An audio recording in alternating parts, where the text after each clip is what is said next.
Engines!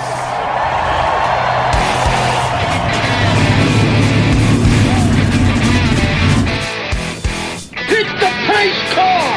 What for? Because you hit every other damn thing out there. I want you to be perfect. When I'm driving, I got a guy on the radio who talks to me. It's him. He talks to me. Well, I wanna be a race car driver. Pretty girls eating from my hand, yeah. Wanna live a life of fun and danger. No sweating working for the man, alright. Well, hey. Well, I wanna be a firefighter. Cool headed when the heat is on, yeah. Save a baby from the burning building. Take all the way to sleepless on, alright. Well, No, he didn't slam you, he didn't bump you, he didn't nudge you, he rubbed you. And rubbing, son, is racing. Hey, race fans, welcome to the Hoobazoo Radio Network and welcome to Drafting the Circuits. My name is Frank Santoroski. I'll be your host for the next hour as we talk over everything racing. Before we do that, let me introduce you to the panel tonight. I have with me my NASCAR correspondent, Seth Eggert, my Formula One guy, Richard Youden, and I got a couple of IndyCar gurus here in the form of Joey Barnes and Christopher Deharde, who we haven't spoken with in a while. So, Chris, welcome back to the show. Rest you guys, how we doing tonight? Doing good. We've got no race to talk about, okay? So we could just have a kind of a free-for-all talk about a variety of different topics. I'll tell you one topic I don't want to talk about is this whole notion of the guaranteed spots for full-time starters at the Indy 500. Literally, I am exhausted with this topic. I came out publicly in saying, not that I support it or, I don't like it, but I'm kind of open to why these guys think they want to do it. And I got roasted on social media. If I see hashtag fastest33 again, I'm going to throw up. So we're not going to talk about that. Let's talk about the Formula One circus being in Baku this weekend. So, Richard, coming off a pretty lackluster China race, Baku tends to produce a pretty good show, huh? Well, it was the 1000th race, though. Don't forget that. You've already forgotten. Oh, okay. It was thousandth win for Lewis Hamilton. What? Something like that. Yeah. Baku's a sort of it's been a bit of an anomaly, really, in the last 20 years of I guess what you call the Tilke tracks, designed by FIA's de facto circuit designer now, Herman Tilke. Most of them have been pretty dire, in all fairness. Baku's a sort of diamond in the rough there, isn't it? It's a great circuit in many ways. It's got the some of the twistiest, tightest sections. The Formula One cars will go around in the old castle area there, and then it's got the longest stretch of full throttle racing on a street course in the Formula One calendar. So it's got a little bit of everything. How do you set the cars up for that race is quite an interesting concept. I think the first year the teams went there, they went a little bit conservative because they were worried about the that section around the castle. So they probably went with a slightly higher downforce, higher grip setup on the cars, and probably sacrificed a little bit of high end and top speed configuration. But whereas last year they sort of went the opposite way. They certainly went for the higher spec. Higher speed setup, should we say. So they sacrificed that downforce and that control. And, you saw the guys sliding around and banging into each other on some of those tighter corners. So I think hopefully the teams will carry on in that direction and we'll get some good racing there again. It's certainly from a skill level, it's high on the list of where the drivers are on edge for long periods of time. Yeah, certainly. Now, the Ferraris have been quick week in and week out, no doubt. They haven't, made it to the finish line, or for whatever reason they've had their share of problems. But do you feel like maybe the Baku circuit being kind of a lower speed, twist your kind of thing that actually, make Ferrari's problems even worse? 'Cause I look at this layout and I'm thinking that's a good Red Bull track, or even, every track's a good Mercedes track. So how do you think the Ferraris will fare out there? Joey? I mean, considering that usually you're looking at low downforce, high top end, I think they're going to be decent. But based on what we saw at China, I got to think that, especially when you consider that you're dealing with a lower grip level on the track surface, I think you're probably looking at Mercedes again. I mean, honestly, I know it's not what anybody wants to hear, but I mean, low grip, high speed, that's going to be their specialty. I actually, personally, I mean, not to throw my pick in way ahead of time, but I actually think Bottas is probably the guy to beat, because anytime there seems to be... Whoa, you've gone in there straight away, got your pick in. I do what I screw can, everybody else. But but when you look at what he does on just natural street circuits, which essentially is what Baku is, he's just got a good knack for that. I mean, I look at Russia, I look at Australia, and so I think that translates. And don't forget, he was the guy leading last year. He should have won last year. Yeah, he should have won the race. So I think the bigger kicker is what's going to happen in the midfield. You know, does Renault finally get a little bit of their reliability issues squared away? Can they find some pace and extract some pace? With the Ferrari performance, do we see something with Alfa Romeo getting a little further up the grid? Kimi's the only one that seems to score points for that team, and there's a big gap. Of all the teams on the grid, the gap between Kimi Räikkönen and Antonio Giovinazzi is by far and away the biggest on the grid. When he's finishing 9th, Giovinazzi's finishing 19th. And I think that, so that's critical. We had the bye week, maybe some sim work, maybe Giovinazzi can get his head in the game a little bit more. But, Force India, Racing Point. There you go. Right, They changed their damn name 3 times in the last few. It sounds like some townhomes. Where do you live? Oh, I live in Racing Point. I mean, it sounds like one of those like really bad names you used to get on the computer games in the 90s when they didn't have the license for the real team name.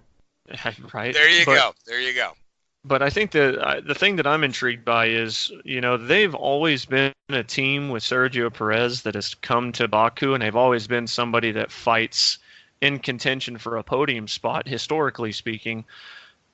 Where are they pace-wise? Because currently I feel like as the year goes on, mostly because I don't believe in their driver lineup personally, I don't think the feedback's going to be there for the long-term gain to continue to produce at the same levels at the other mid-card teams.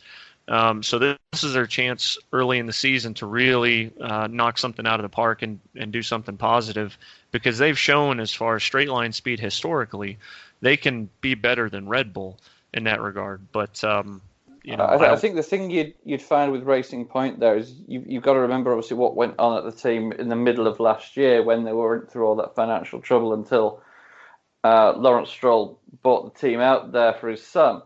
And it didn't really affect them at the time. They didn't really lose momentum. But I think, that period where they took the hit in the sort of June, July, August time is critical for the development of a new car. Yep. Your following year's car, those sort of midsummer months are when your foundation's being laid for your, the next car. And if they were suffering from financial and budgetary constraints at that point in time, then that's a big big task to catch back up and get to where they need to be. So I'm not massively surprised that they maybe struggled a little bit. I mean, Perez has been saying these great things about Lance Stroll, what great feedback he's giving for a young driver. And I mean, it's just singing to the team's hymn sheet, that one, unfortunately, I think. He knows which way his bread's buttered, that guy, doesn't he? He knows how to play the game. I think you don't have to look any further than Williams to see how they went from a Massa Bottas lineup to what they encountered when they had the Lance Stroll feedback. And right now, there's a huge gap between them and the next closest team. I mean, they could get beat bad this weekend. Yeah, and there's a huge gap between the two Williams cars. I think they just don't have enough funding to put anything else on Robert's car.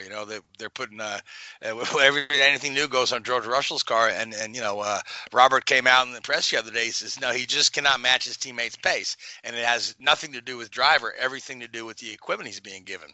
I mean, they're literally going around. This is the same guy. They told him, hey, don't get up on the curbs in qualifying, sacrifice your lap because we have no spare parts for your car. Yeah. But that's just this day and age of Formula One. That's sad. But there are talks that some Russian billionaire, gangster, mobster, businessman is looking to buy Williams? What do we know about that, Richard? Frank will never sell. Bottom No. line, the Williams that as long as Frank's got a breath in his body and Claire's involved in that team, it'll never be sold. Nope. Back in the mid 2000s, when BMW bought Sauber, BMW wanted to buy Williams. They were the better team. They had the better infrastructure. They had the better setup. All day long, BMW put a package together to buy Williams. Frank wouldn't sell. No, and for no money, he would sell that team. He's not adverse to investors and people coming on board and helping the team, but that team is not being sold under any stretch of the imagination. Okay, and I think, all right. It doesn't matter. It doesn't matter who comes up. I mean, you saw with Stroll, and you saw there was talk of Jordan King before he came over to IndyCar. If him going there with the there's a lot of money in his family from the big grocery chain in the UK of coming in to buy out the team. Nope, never going to happen. I think things are improving at Williams. If you look at their performances, especially in China, it wasn't great, and they were still obviously slowest. But they're starting to piece things together a little bit. Whether that's they're starting to learn how to make a bad car not quite so bad, or whether they are starting to put improvements on the car in terms of parts and setup, I'm not sure. But it'll be a slow process for them, undoubtedly. But they really do have to look at this long term, and obviously the financial state has got to be solid long term. It's not a 1 or 2 year plan now. It's a 5 to 10 year plan, and you get the feeling that some teams, and probably Williams are one of them, that are holding on, clinging on for dear life for 2021 when the new regulations and financial cap are supposedly coming into play. There is no doubt in my mind that Williams have the technical people that are capable of delivering a very, very good car. It's just lack of resources which are doing that for them. Yeah, I mean, just to kind of put my 2 cents on this, I think that a couple of things we've seen before in the past. I mean, I think about the last big rule change we had. I mean, Mercedes was a good team back in the day, but they weren't great. Like when they had Schumacher and Rosberg, they could fight for the occasional podium and things like that, but they weren't. Oh, Rosberg won China, and yeah. Schumacher was on pole at Monaco before his penalty. So I mean, there was pace there. There was pace, I hear you. But there was such a significant gap, and Red Bull had everybody just taken to the woodshed on that one. But you look at the overhaul of the changes that went on with F1, and look at how they came out of the gate. There is nothing to say that Haas, Racing Point, I'm going to laugh at that one, but Ferrari, teams like that, Williams in this case, if you can set things up for that rule change for 2021, you could be that team that everybody's like, oh my goodness, blows everybody's doors off. Where did this come from? And it's because you put all those resources and things like that towards 2021, like what Richard's talking about. I think ultimately this comes down to the fact, like, the performance has improved. They are still there is still quite a bit of a gap, but I think ultimately they finally have a vision on the technical side that's the same vision, and I think that's the biggest hindrance that they were dealing with for a long time. Nothing against Paddy Lowe, because I think Paddy Lowe is pretty solid, but when you see what he had at Mercedes, it was virtually a limitless budget. And you're going to come over to Williams, which literally is probably the lowest budget team that you could go to at that point in time. You were really restricting yourself on what you could do with the creativity and the imagination from a technical standpoint. I think the problem there, from reading between the lines of what people have said that I know that are still within the organisation, Paddy wanted to come in and make too big a change. Yeah. He maybe had the concept that he could come in and had a blank slate and could do everything he wanted to do, whereas in reality that's not going to happen with the teams like Williams. And I'll tell you this: when I'd been working for the team about 2 months, and we had a big engineering meeting, and the technical director at the time had just started, and he said, stood up in front of all the engineers, 300-400 of us, probably about 200-300 of us, and said, right, I've got a list of 50 questions that I've compiled over the last 2 months or whatever. I need you to answer all of them. why do we do this? And somebody put their hand up and said, that's because how we've always done it. Okay. Why do we do this? That's because how we've always done it. And after about 4 or 5 questions where the answer was, this is how we've always done it, he turned around and said, right, the next person that puts their hands up and says, this is how I've always done it, is fired. And nobody answered a single question for the rest of the meeting. That's one of the problems they have there. And in all fairness, that was, that's a similar concept to what my personal opinion has been going on at RCR as well. When I was there on the NASCAR side, again, a lot of success in the 80s and 90s.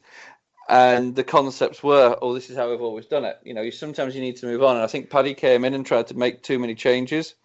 And he was hindered from them because it upset the big players and the senior management within the organization. Yeah, and I know we kind of got sidetracked on the Williams thing, but we were just kind of going in depth on our views and what we know as far as what we see with the Williams thing, and in Richard's case, what he hears. To kind of throw it back on Baku, because I know we got sidetracked there. Baku is, to give people a little bit of hope, it will not be China. No. Everything with Baku, to put simply, every year there seems to be chaos. There's some drama, there's some action, there's some sort of enticing moment that impacts top drivers. We've seen a Vettel, Hamilton on track kind of altercation. We've seen the teammates last year with Verstappen and Ricciardo at Red Bull. There's always some sort of unique turn before we get towards obviously Spain and Monaco and things like that. And this is the point that it always seems to happen. So Baku is usually, honestly, every race that I can remember at Baku, there hadn't been a boring one. It's always had some sort of drama-filled enticement. But so yeah, this weekend looks to promise to be a good one. Richard, I was going to ask you, have you had a chance to look at, because I know at Formula One released today, the layout of Vietnam GP, and oh boy, I came away very unimpressed. Yeah. It feels like there's a ton of...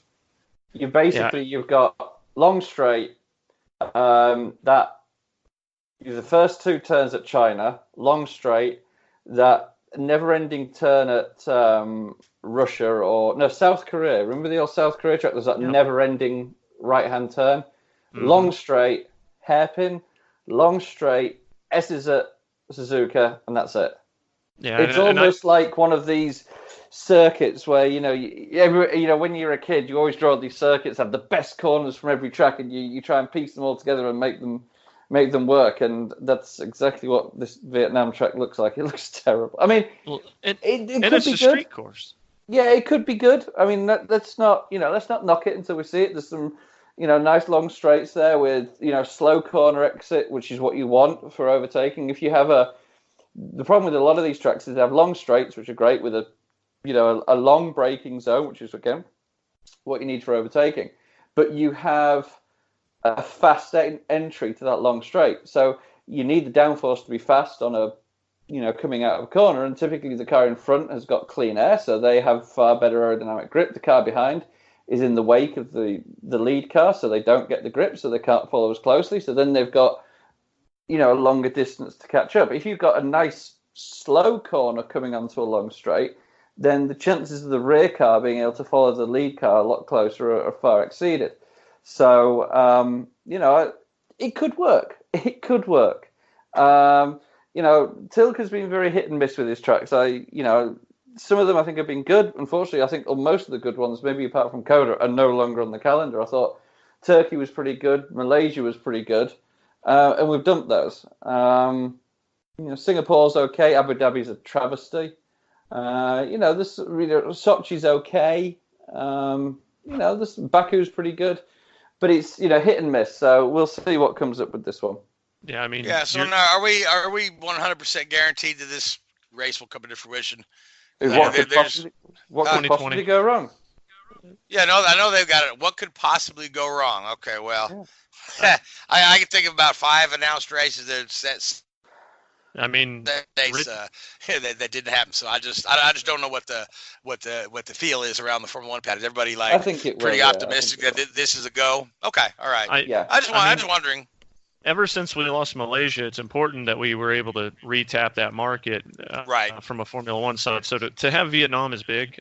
Here's the thing: like, I'm not in love with the track. Like, I think that you're on the throttle way too much, and I really feel like there's only 2 passing zones. And the wild thing to me, and Felix Rosenquist actually tweeted this about the release of the concept VR or whatever they did, the presentation. You heard tires squeal in the presentation, which was really weird and very odd. But there's curbs. You've got walls right there, like you would have in a typical street course. But even on the straightaways and leading into the corners, you've got curbing, which was very odd. I think it's very, very odd. I mean, maybe that's because if you touch the curb, there's another passing opportunity, I guess. I don't really know, but for my money, I wasn't impressed with the layout. I feel like there's only 2 passing zones, and it feels like a track that's going to play like Russia. And and that's my feeling. What's happening? Wait to see till we see the real thing. All that squealing on the animation is because it was made by the same people that used to do the old Speed Racer cartoons. So, now, Chris, I want to bring Chris in on the conversation. Watching that video of the track, there's S's, which are basically the Suzuka S's, on a street circuit with a wall 2 feet from the edge of the track. I was flinching watching a video. That's going to be pretty impressive to see those guys do that. That's the best bit. I think that's going to be pretty spectacular, watching them do 100, 110, 120 miles an hour, maybe even up to 150 around some of those corners. That's going to sort the men from the boys. Yeah, it's nice. Yeah. It's nice that there's not a lot of runoff. I hate tracks with runoff. I understand the penalty for track limits for that week. Oh my goodness. Yeah. Yeah. All right, Christopher, you've been quiet over there. You still awake?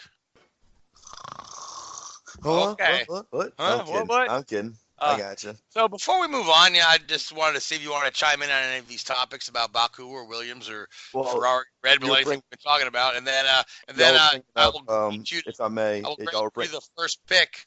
I'll give you the first pick, other than the one that Joey already stole. We'll make our picks, and we'll move on, because I know Seth's got some good stuff he wants to talk about. Y'all bringing up the rules changes and how teams can come up. I mean, let's not forget one of the biggest surprises anyone came up with the massive rules changes was Braun GP 2009 when they had all that situation. Oh, come off it. As for my pick, I can't pick Bottas because Joey already picked him, so I'm going to pick it is he, Leclerc, to win. Okay. All right. Now, Seth, I'll let you have the next pick here for Baku. Vettel. Okay. All right. Now, Joey, you're picking Bottas, right? Yeah, okay. I mean, I was kind of shocked you came back to me. Sorry. I just want to confirm that because I was going to grab him if you changed your mind. So, but Richard? He doesn't want to do it. He doesn't want to do it, but he's going to have to do it. Verstappen. Oh, okay. Wow, really? I was going to call that Charlie Day over So I'll take Lewis Hamilton. I'll go Lewis Hamilton. So that being said, Baku Grand Prix will be early in the morning next Sunday. It's coming Sunday. Guessing so, yeah. I don't know the exact time. Yeah, it's not Asia early, but it's somewhere. Probably about 6 a.m. something like that. 6, 7 a.m. Yeah, not quite as late as like a Germany or Great Britain. So. Oh. All right. So what's happening in the world of NASCAR? We've got a new package for Talladega. New for Talladega. New for Talladega. Yes. Yeah. So let's talk about that a little bit and what might we expect, because we know what we've come to expect at Talladega is everybody in a massive pack, 3 cars wide, sometimes 4 cars wide, right off each other's bumper until 25 cars crash at once. And then a wild card winner you never heard of takes the race. So what are we going to see this coming weekend at Talladega?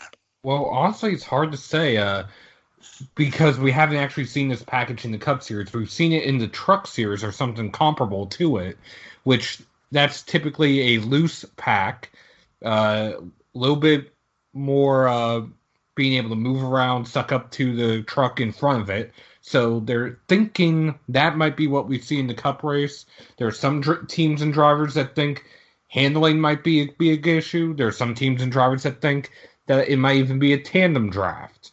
Okay, so let me just throw this out, right? So, Bristol used to put on one of the greatest races that you could watch all year long.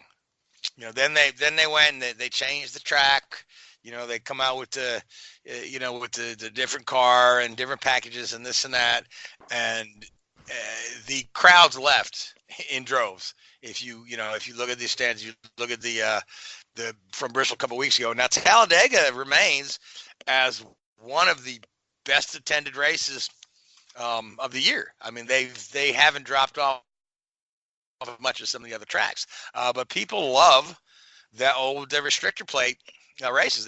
It's nutty, it's wild, it's crazy, but the fans love it and it's fun to watch. So do you think this may have a negative effect overall on Talladega and its future as a successful event, or do you think this is going to improve things? Honestly, I think it might be more status quo as far as the fan base is concerned, because if it's anything like the Truck Series, everyone who loves the Truck Series, that's the pinnacle that everybody points to. They, for years, have said, why can't the Cup racing be more like the trucks and be more like it was back in the day? So if it's like the Truck Series, like they're expecting, it might be a benefit or it might be status quo. Okay, so that we'll just have to see. So now, Richard, do you want to chime in on Talladega? It'll, I don't know how much of a difference it's going to make. I think you're going to see pretty much everything, what you normally see out there. I think your Fords are going to be fast, if anything, to go back for the last few years. You got the Penske's and the Roush, cars up there again. Maybe even the Stewart Haas, mixing up there. I think that manufacturer's certainly got the edge over the other two. It should be a good race, but it's, it is what it is out there, isn't it? A lot of times, everybody's waiting for the big one.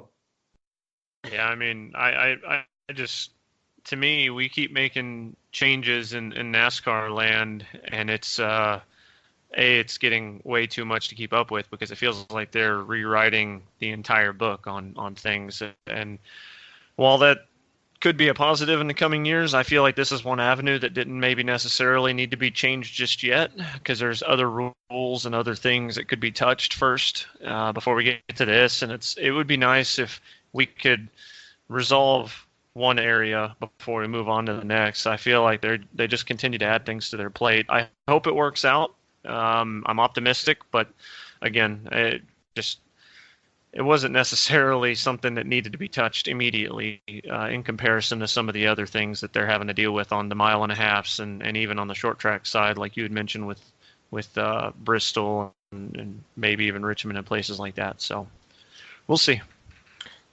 Now, speaking of changes, there's one driver in the Xfinity Series I do want to touch on, or at least in the Xfinity Series race this weekend. It's another Dash for Cash race, which means no drivers earning Cup points are allowed in the field.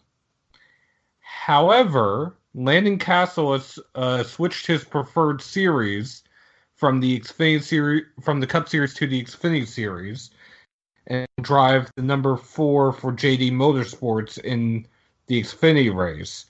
Normal driver Ross Chastain will be in the second Kaulig racing car this weekend. This rule is meant to keep drivers from essentially doing this and possibly stealing a spot in the Dash for Cash, among other reasons as well. So it's an interesting move. Once you change your preferred series, you can't change it back. So this might also affect him in the Cup Series, because if I am right with the charter rules, if you don't finish in the top 30 in driver points, the team gets significantly less money from the points fund at the end of the year as well. So by switching, does he forfeit any Cup points he's earned this year? No. He just will no longer earn Cup points for the rest of the year. It could be that the Xfinity car is actually faster than his Cup ride. Honestly, well, in the Cup Series he drives for Starcom. Yeah. In the Xfinity Series he's driving for Johnny Davis, which that is one of the teams that inherited or bought a lot of the old Chip Ganassi stock after Chip closed down his Xfinity team last year. Yeah, he could well be faster in an Xfinity car than he could be in a Cup car. That be, yeah. I mean, drivers want to be competitive. Drivers want to win. You know what I mean? He may not be worried about that end of year points thing for Starcom. Now, the other thing is we also have Jeffrey Earnhardt back in the Xfinity race and in the Cup race. In the Cup Series, he's running for the brand new Extreme Concepts Racing.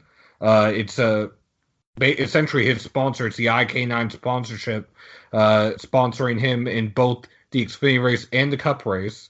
And we might also have an Earnhardt in the ARCA race. Right now, there's 26 entries for ARCA, which is significantly lower than the average super speedway race for ARCA.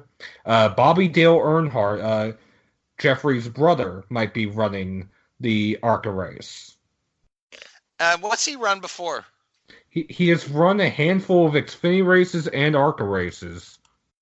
Okay, all right. So he's right there experience-wise, right? Does he come out of like late models or dirt cars, or I'm just not familiar. He ran the ARCA Truck Series in the Midwest. Okay. All right, so good stuff for the Earnhardt family. You had some other news on Earnhardt family. Dale Jr.'s birth mother has passed away. Is that correct? Kelly, their birth mother, Brenda Jackson, passed away from cancer earlier this week.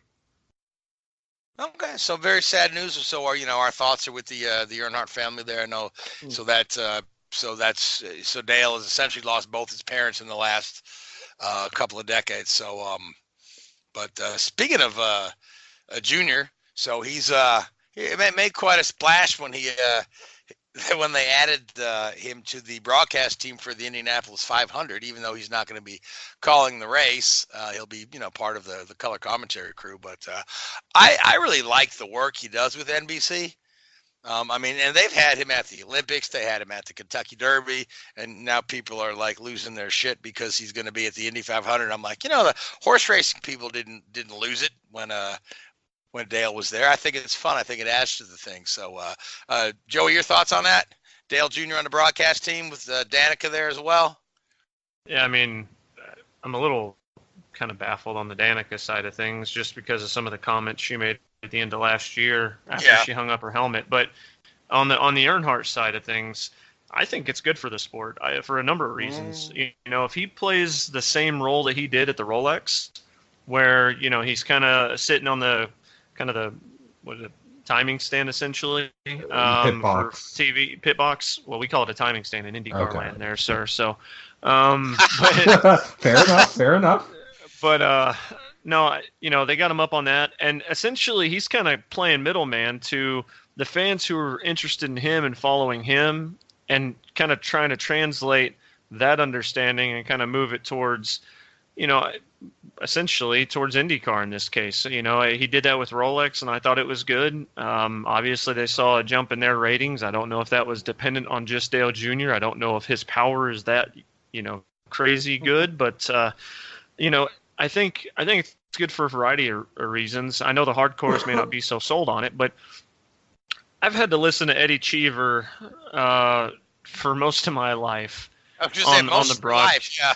I mean, on the broadcast, and it's refreshing that it's going to be different. And at the end of the day, when you're trying to reestablish things, because there's billions of people in the world who don't know what IndyCar racing is. They know what Formula One is, but they don't know IndyCar racing. And if there's even just a 5% boost that can be given off of Dale Jr. being there to help, just bring in racing, because at the end of the day, I know that sometimes we can rail on IndyCar, we can rail on NASCAR, we can rail on Formula One and any other racing discipline. At the end of the day, it's nice to know that in racing, at the very least, we have options. We have stuff that if we don't like to see the playoff format NASCAR has, well, then we can go and look at the way IndyCar thing has their championship setup. If we don't like that, we can look at Formula One, VA Supercar, so on and so forth.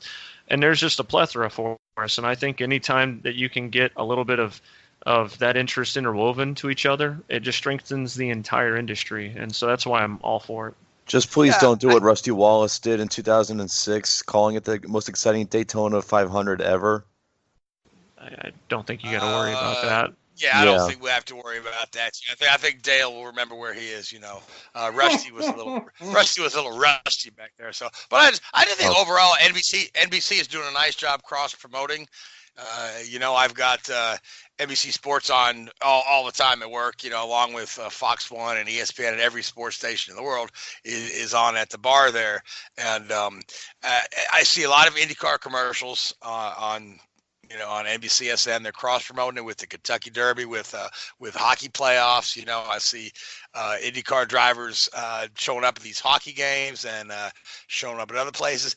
I see that the daily NASCAR talk show they have every day at 5 has at least one IndyCar segment a week.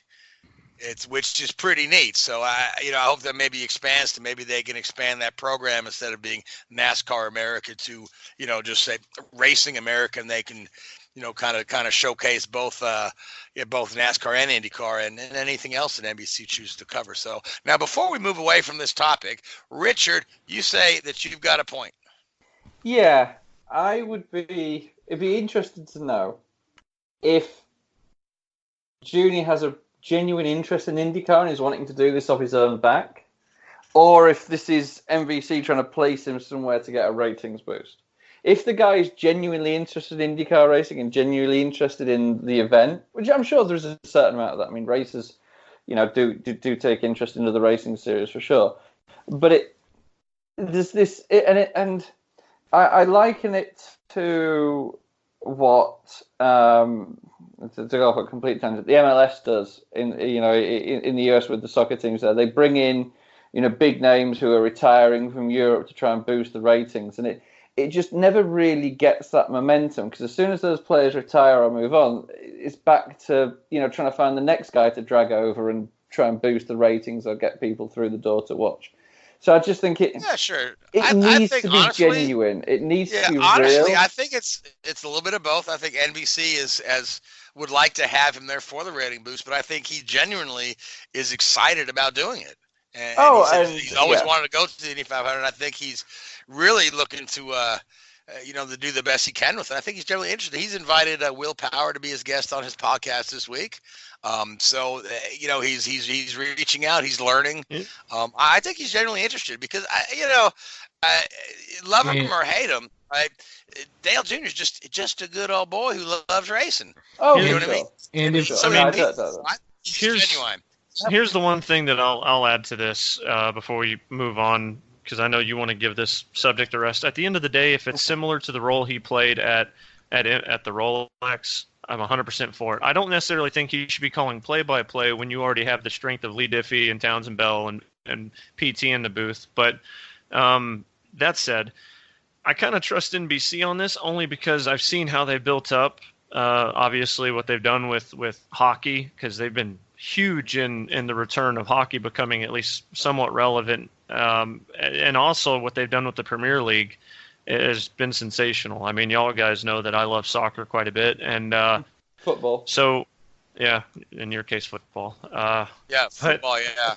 But to see what they've been able to do with that, and how they just continue to build on their own brand, they know how to build a successful brand. And if this is a way that they're trying to just further establish and cement what they do as the leader in auto racing coverage, then I'm all for it. I mean, at least they're trying, and that's not something that we could say about things in the past that we're just kind of lame ducking the situation. So at least there's concepts and ideas that's been tried. If they don't work, they don't work, but at least we can see that there's an effort. All right. So what builds the brand then? The product or the marketing? Both. Both. Take a marketing class, Richard. Oh, Seth. Yes. Any more NASCAR topics that you'd like to mention or cover before we go ahead and make our picks for Talladega, and then go on and talk about IndyCar testing and Indy 500 entries a little bit? Well, I do have one from ARCA. Christian Eakes sat out the last race 2 weeks ago at Salem. The reason was food poisoning the night before the race.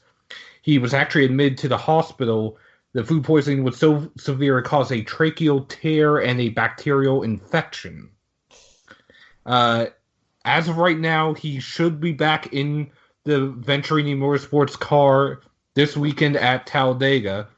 And his next truck race later on this year with Kyle Busch Motorsports, I believe, is Gateway.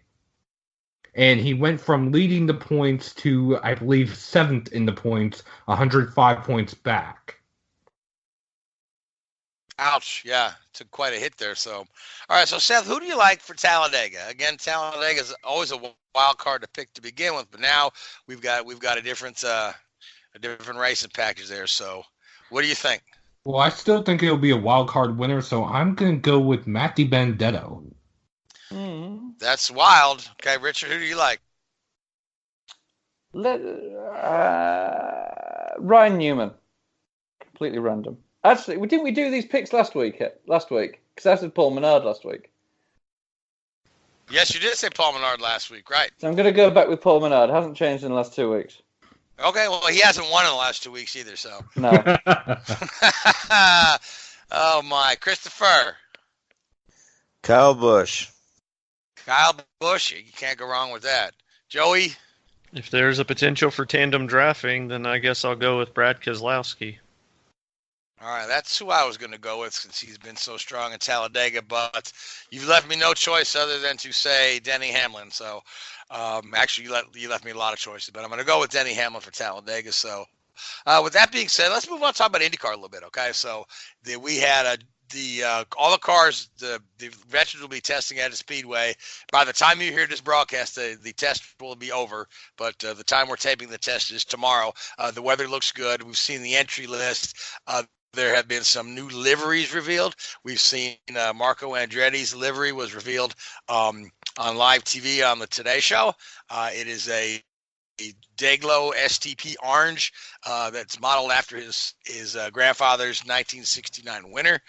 We've seen Connor Daly's livery, which is reminiscent of an old fighter pilot. A-10 Warthog. He sponsors the U.S. Okay, thank you. But it's got those little shark teeth there and in the front. It's a very nice looking car. Will Power's going to have a little bit of a different look to his car. It's a matte black Verizon 5G sponsored car as Verizon rolls out their 5G network. Pippa Mann had released a couple of pictures of hers. We saw hers earlier, but her car is coming together nicely. There's some pictures on Rappin' Redbeard's page, and she's put out a couple of her own. And that car is just absolutely beautiful. So, any other ones? Any other that I'm missing with the new liveries? Hildebrand. He has who's sponsored Hildebrand? Salesforce. That's right. Yep. Something like that. Yeah. But he's running a Dan Gurney, number 48. Dan Gurney kind of tribute with the 48, and then and we got McLaren Papaya Orange. So it's just a lot of stuff that makes you wonder what year it is. Yeah. So. And Ed Carpenter's going to be running the blue and white preferred freezer livery. So which they've been a Indy 500 sponsor of Ed's third car for years, which was generally Hildebrand, but with Fuzzy's out of the picture, it's nice to get that month of May boost for Ed on the preferred freezer money. So and Ed, Ed's not a bad guy to put your sponsor money in for the Indy 500. The guy's really good run last year to second place. He's won the pole 3 times, I believe. So always a threat in May. Now, Joe, you went to the rookie test in Texas. So you had, who was out there? Erickson was out there. We had Marcus Erickson, Colton Herta, and Ben Hanley for Dragon Speed. Okay, so and you got to talk to all 3 of those guys, and you wrote a nice article on IndyCar.com that you guys can find. But talk to me a little bit about the drivers' impressions for some of these guys, their first oval ever. For Erickson, sure, yeah. Yeah, so, you could kind of tell, in Ben Hanley's case, he just said it was like being in a totally different sport. And, you could kind of get a feel for where their head was at and trying to get used to things. I was sitting there with Johnny Rutherford on pit road, and then we were kind of looking at the entries going into one, and it was just very, very interesting to see. I think that just based on what I saw, I think Colton Herta obviously is probably going to be pretty solid. I mean, he's got Al Unser Jr. as a driver coach too to give him some feedback. Not a bad person to learn from when it comes to Indy, and his entry looked good. Again, this is Texas to Indy, a totally different 1.5 to 2.5, but it's oval track time nonetheless. I was really impressed, and I continue to be impressed this year with Dragon Speed. I mean, they don't have a partnership with another team. They're doing everything all on their own. They're only doing 5 races this year. They've got a driver that's a 35-year-old rookie, sorry. No, 33. We're the same age, so yeah. And it's interesting to see, and he had never been on an oval. He took a wide entry going into turn 1 and was able to just be able to hit the throttle, and you wouldn't hear much of a burp in the throttle and things like that. But you look at Ericsson, and he took a very narrow line into 1, kind of threw off his apex. So if I'm worried about any one person going into testing this tomorrow, I guess now the day before after this airs, but I guess for the month of May in general, it'd probably be Ericsson trying to learn how to navigate the apex a little bit better. I think Colton will be good. I think Ben Hanley will get the hang of it. I'm curious to see if Dragon Speed can give him what he needs, but they're building a data pool, and I think they're going to be good, at least whenever they get to the back end of this five race schedule that they've got going. But they were pretty wide-eyed about it. I know with the test at Texas for Ericsson in particular, he had James Hinchcliffe there to shake the car down and get things rolling off. And he's been picking Hinch's ear about things. Hinch has been coaching him up. He also talked to Robbie Wickens about, because Robbie was new to ovals last year, and talked to Robbie quite a bit about just what that experience was like, and just trying to give himself every tool that he has in the toolbox, trying to utilize all those things to just be better. So yeah, I think it was a pretty productive test from that standpoint. It certainly gives them something good to go off of going into Wednesday's test and into the month of May. Absolutely. Now I heard something. Now, Christopher, maybe you know a little more on this than I do. You're planning on going to the test tomorrow. I'll be there. But I had heard just like earlier today, they had announced Hildebrand. It actually, there's going to be Hildebrand at the test and not Sage Karam. It was supposed to be Sage, so they're going to go ahead and put Hildebrand in the car.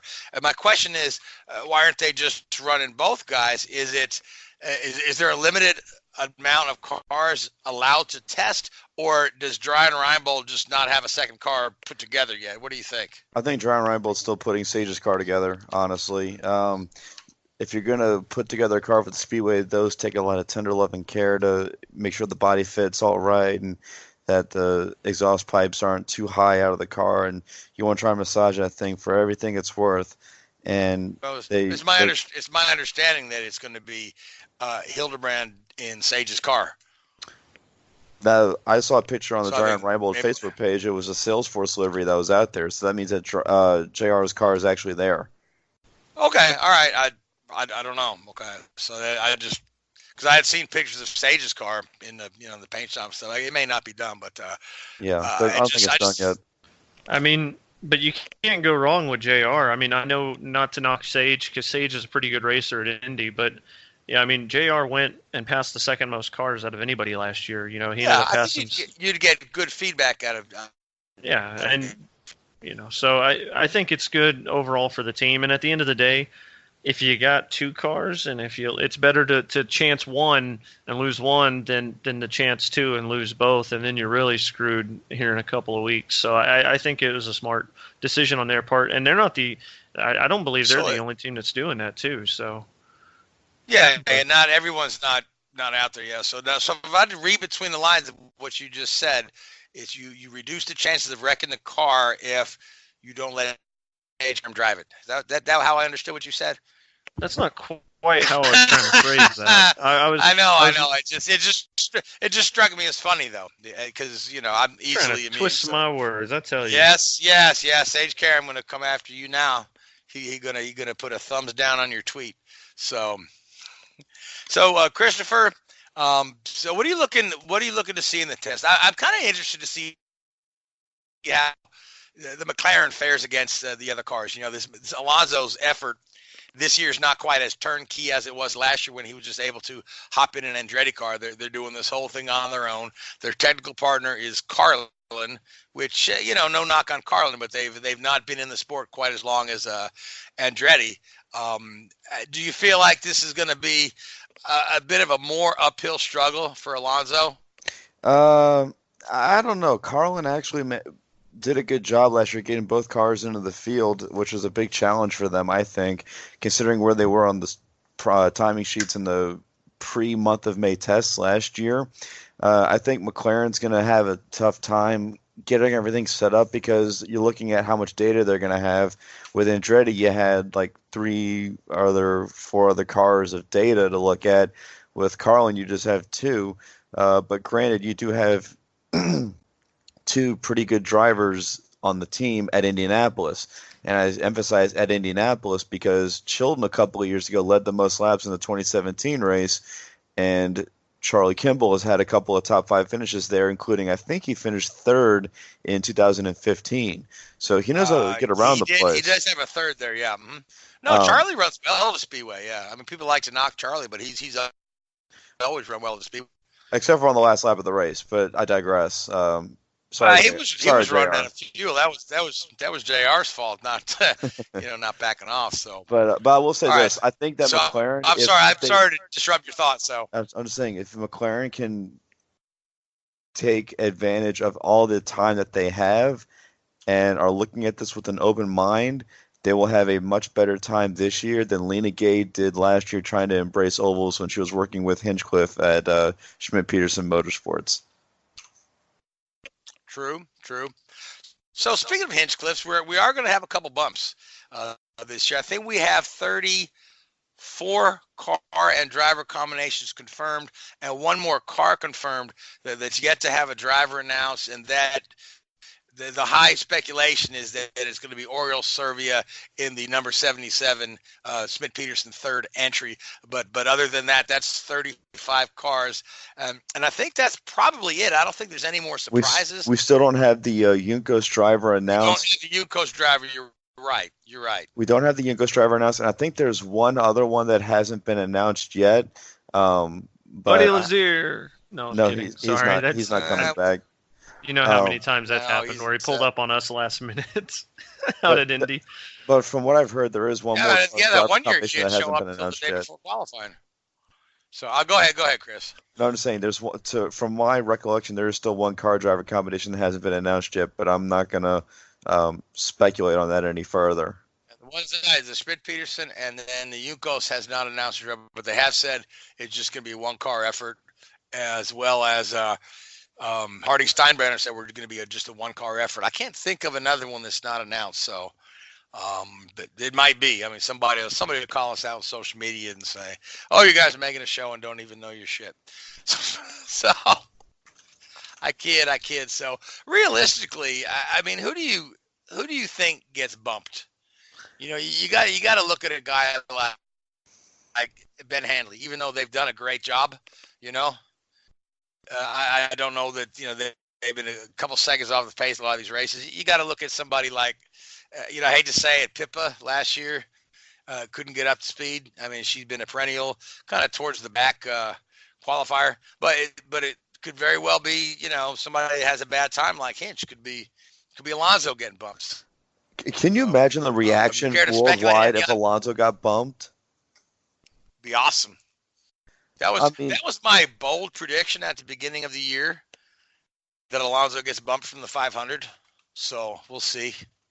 Yeah, I mean, there's so much that gets poured into this. Like, I don't know, from my own personal opinion on it, I hate to even speculate, to be honest with you, because I mean, knowing a lot of these people firsthand and seeing the amount of work that gets put into these, I mean, it's heartbreaking.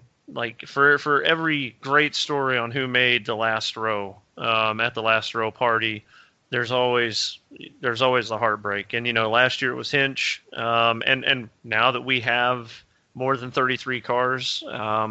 This is all happened all over again. So, we get the joy for one and the heartbreak for the other, and such is racing. But, it's so hard to speculate, especially when you see the effort that a lot of these teams put into that. I mean, it's just, however it ends up, it'll be unique, and it'll be essentially for at least 1 week, it'll be the story of the 103rd running of the Indy 500.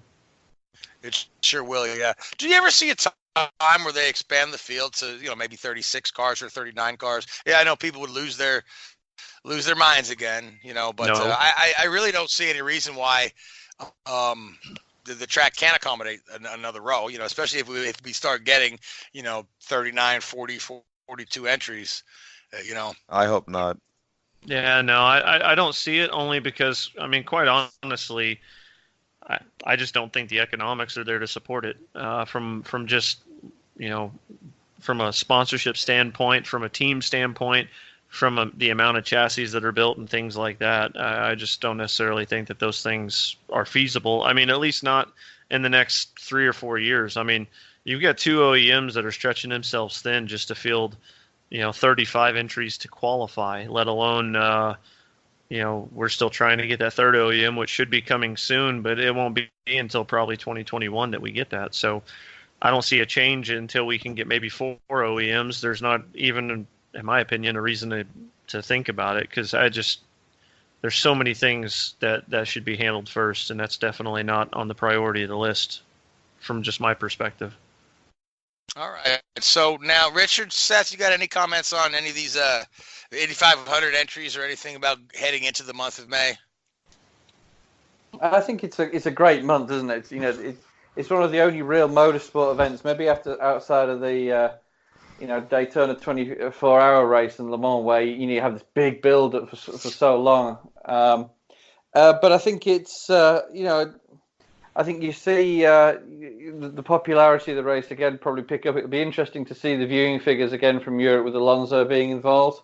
How, I don't know if any of you guys know the numbers, if they dropped off, last year in Europe with him not racing, or if they were higher than the previous year before. If you're with me, if his interest obviously caused a spike in Europe, and if that didn't drop off as badly as it was before the race. So it'd be good to see him back there. And I don't know how competitive he'll be, if he will be as competitive as he was last time. McLaren certainly are going to put the name out there if he's not going to be competitive. But it's good to have it's nice to have a full month of an event that you can really get your teeth stuck into, rather than a couple of days here and there dotted around like you get with a normal race weekend. Yeah, okay. So you said real quick. I want to back up something you just said, Richard. You said McLaren wouldn't put him out there if he wasn't competitive.